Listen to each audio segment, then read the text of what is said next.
Hey friends, I'm Amanda. Welcome to the Happy Homestead.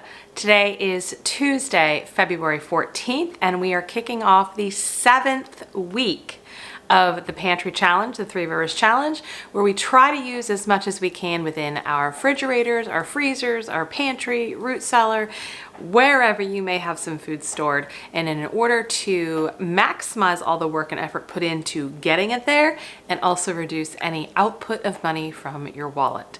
So if you heard me say the date, yeah, it's Tuesday. What does that mean? That means I did not film on Sunday or Monday. Partly deliberate, partly not. So Sunday was Super Bowl Sunday. We had just time as a family, the 4 of us here, and we did some appetizers. We basically did some nachos with homemade cheddar and home-canned homemade peach salsa, guacamole. We finished off a little bit of the sour cream or creme fraiche that we had. We also had corn. My husband came home with corn. He wanted corn, so we had some corn. What else? Oh, I had meatballs in a home-canned smoky barbecue sauce. We had shrimp with cocktail sauce and horseradish. I had tartlets, little phyllo tartlets that I filled with homemade blue cheese, diced apple, and then topped with, after I baked it a little bit, and then topped it with honey from our bees, local honey. Oh, and jalapeno poppers. Back in the summer, where I was trying to put food up every day, I put up some homegrown jalapenos with homemade cream cheese, and then we wrapped it in bacon and made some jalapeno poppers. So the Super Bowl party, our family party, was fun. It was nice to not indulge and have too much food that we didn't have control over, and it was just a nice day overall. And then yesterday was Monday, February 13th, and it was a special day. My mom came over for dinner. I made dinner, my husband bought dessert, she brought a salad, and we just had a really nice time together. And I made something that I had never made before, but I really wanted to go all out, challenge myself, and just do something nice for my family. And by the way, these next 2 books, I'm going to talk about this one and then the next one for tonight's dinner. If you haven't heard of these or looked at them, check them out. They are phenomenal. They are by Mimi Thoresen. This one is called French Country Cooking. And so for last night's dinner, we had cassoulet. Now, cassoulet is a famous French dish. It takes time. It did take time to do this. Time and patience, mind you. But it's white beans, which I had soaked overnight the night before. There's tomato paste, there's onions, there's garlic, pork shoulder, lamb shoulder, 2 different types of sausages, bacon, and then it's topped with breadcrumbs, and I used duck fat, and it was glorious. I sent some home with my mom. My husband took some for lunch today. I actually had some for breakfast with a fried egg on top. That was really good too. So we had cassoulet for dinner last night with a salad and dessert. Tonight, so we went to France last night. Tonight we're going to Italia. And so the next book, also Mimi Thoresen, is Old World Italian, and we are going to have spaghetti alla carbonara. I always try to say it in the Italian way because it just feels so good coming out of my mouth that way. I don't have guanciale, which is like the Italian cured, I believe it's pork cheek. I don't have that. I have bacon, and that's what I'm going to use. But alla carbonara is basically bacon, cheese, some eggs, egg yolks, and then spaghetti and pepper. Very simple. It's Valentine's Day, and so I'm gonna decorate the table. I'm gonna make it look beautiful with candles, and my kids are gonna come home, and I can't wait to see their reaction. Every now and then, especially for Valentine's Day, I try to do something just, I don't know, different, I guess is the way, because I am mundane mom every other day of the year. Try not to be. And I don't know if it comes across that way to y'all, but trust me, I am pretty darn mundane and organized and routine and militant in some regards. And so I have to throw them for a loop every now and then to keep them guessing. So tonight I'm gonna make it really special. We'll have the carbonara. I was gonna make a dessert, but honestly, we still have cake left over, so I don't think I'm gonna do that. And maybe some sort of vegetable with the carbonara. Not sure yet. But the carbonara is so easy to put together. It doesn't really need to be made ahead of time, so I'm gonna be doing that later when it's time to make dinner. But I wanted to update you on what we've been doing the last 2 days and certainly for today. So happy Valentine's Day to you, and we'll get dinner going in a little bit. All right, it's 3 o'clock and I just got the table kind of set, and I was thinking I'm gonna serve the carbonara kind of family style on the table. But now, before I go pick up my kids, I'm gonna take these really pretty dishes we have, and I'm gonna make it's kind of like a Capri salad, but I don't have mozzarella. But what I do have is homemade fresh ricotta. So I'm gonna slice the ricotta. I've got just some cherry or grape tomatoes, and I've got unruly fresh basil here that I'm keeping alive in the kitchen. And so I'm gonna just kind of make a makeshift salad. I will sprinkle it with olive oil, balsamic, salt and pepper right before we eat. I made this ricotta with just a half gallon of milk that I had, I think 2 or 3 days ago. So it's been sitting here and is definitely ready to be used.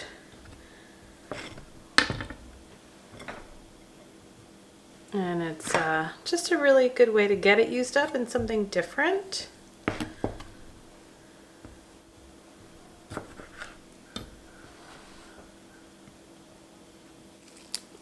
When you're working with fresh basil, you need to be kind of careful as far as breaking it apart or cutting it, because it does bruise relatively easy, which does not change the texture or the taste, right? But it can make it a little unsightly. So I would just say when you're cutting, be very careful to make deliberate cuts and not just kind of go crazy like you would maybe on garlic or something. I'm just gonna spread this around. I was just getting my pots out, my big pot filled with salted water for the pasta. I got my eggs and my bacon out, and the recipe calls for, as far as cheese, 1 2/3 cups finely grated Pecorino Romano cheese and 1 cup Parmigiano Reggiano. So I have my Parmigiano Reggiano because I buy that from Azure Standard in bulk, and then I portion it out into mason jars and freeze it, and then just take a jar out when I need it. I don't have Romano normally, but then I just remembered I made a Romano. Yay! Guys, these are the little things that get me going through the day. I made this in May of 2022, and so I was just doing the really rudimentary math there, and it's been aging for 9 months. And I had looked in my cheese journal and it said open around February 2023. That's now. So I'm gonna open this really quick now. Probably take about half of it, a hunk of half of it out, and that's what I'm gonna grate for our carbonara tonight. And then I'll probably vacuum seal the rest and let it age longer.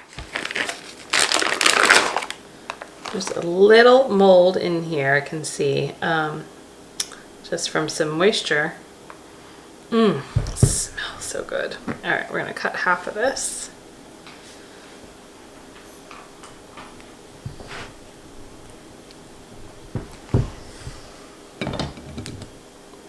Ooh. Now that's what's called mechanical holes. So they're not glossy on the inside. In the cheese making world, you'd say this is not contaminated. I'll probably get through this in some of the cheese videos I do as I go through the year, But when you open a cheese that you've made, you always want to inspect the holes and make sure they look okay. And this is what would be called mechanical holes. It just means I probably didn't do a very good job of pressing it, but it smells amazing. I'm gonna try it, bite quick. A little piece.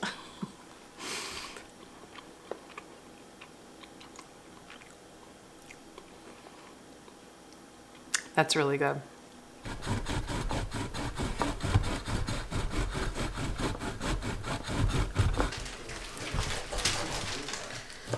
We used to do this at home, remember? Yeah, in the sink though. Yeah.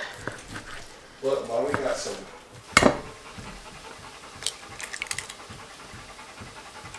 My basketball is my best friend. Yeah, I'm gonna do that too. Mom, can you get me a glass cup?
Happy Valentine's Day. Happy Hearts Day. Happy Valentine's Day. Bon appetit. Bon appetit. Hey folks, it is Wednesday, February 15th.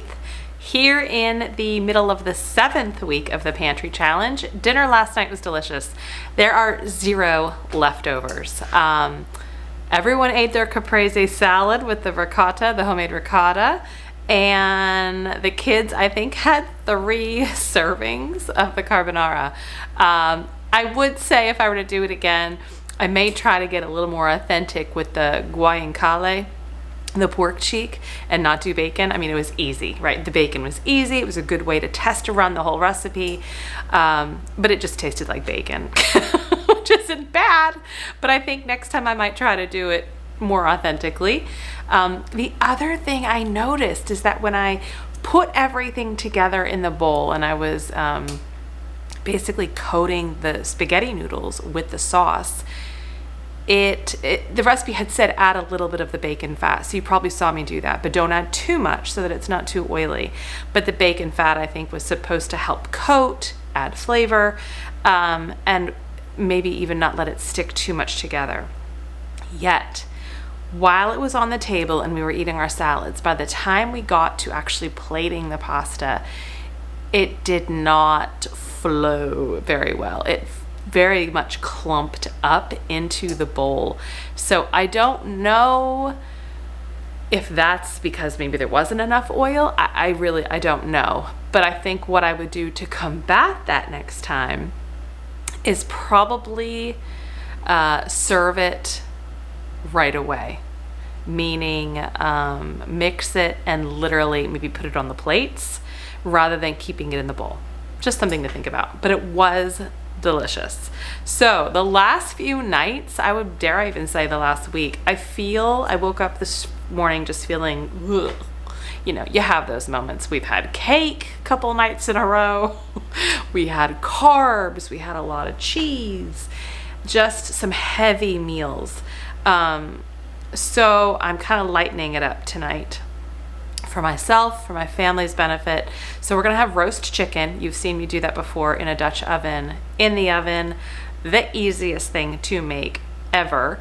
Last time I did this with lemon pepper seasoning. Tonight, I'm just gonna wing it with like oregano, sage, onion powder, garlic powder, that kind of thing. I'm just gonna do like an all encompassing herbed chicken.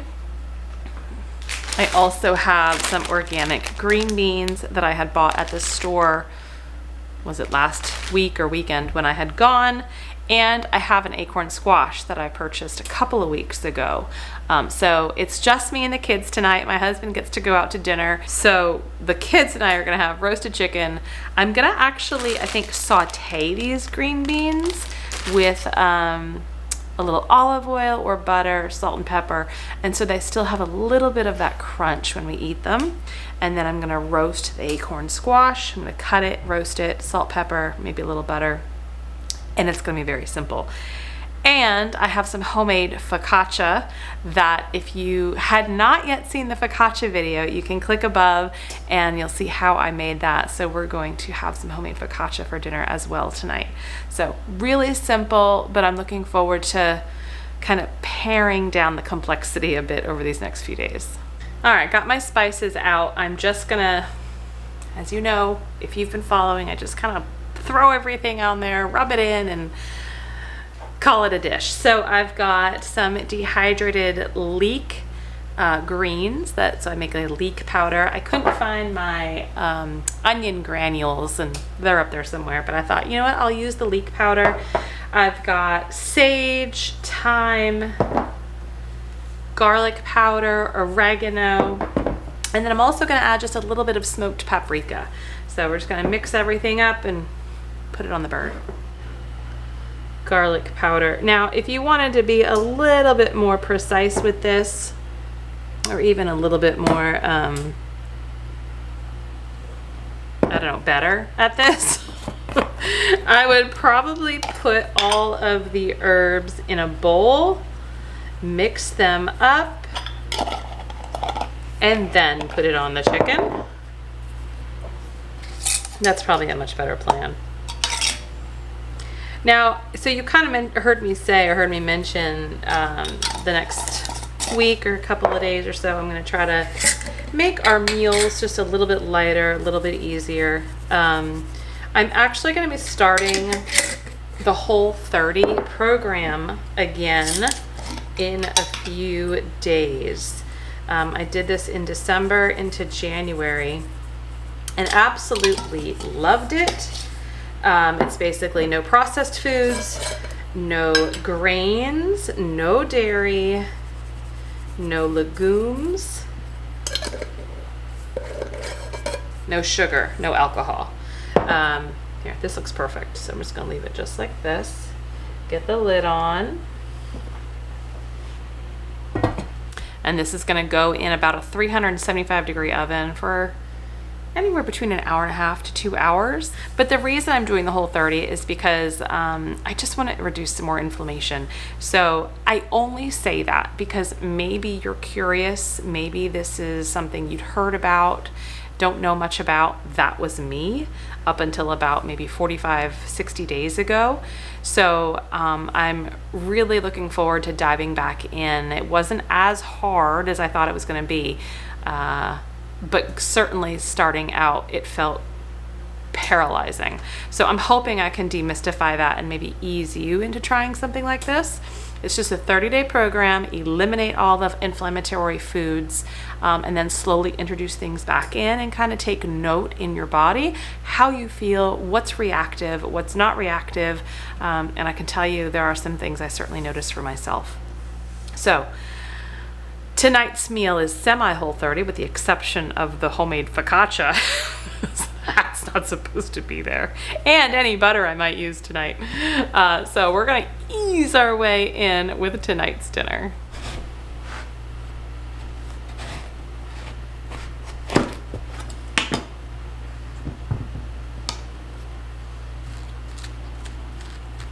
So I roasted the squash in the oven with the chicken. The chicken's still in there. This has been going for about an hour. I just had put some salt, pepper, and then put it cut side down. So now I'm flipping it, putting the butter in, and just letting it sit here on the stove because it's thoroughly cooked.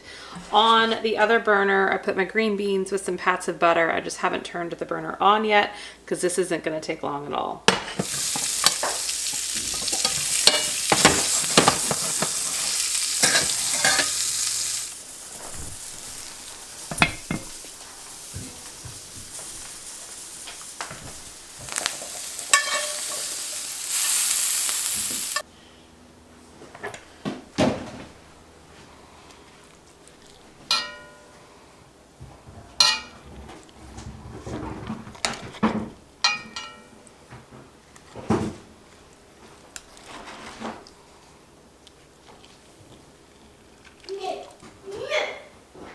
Bon appetit.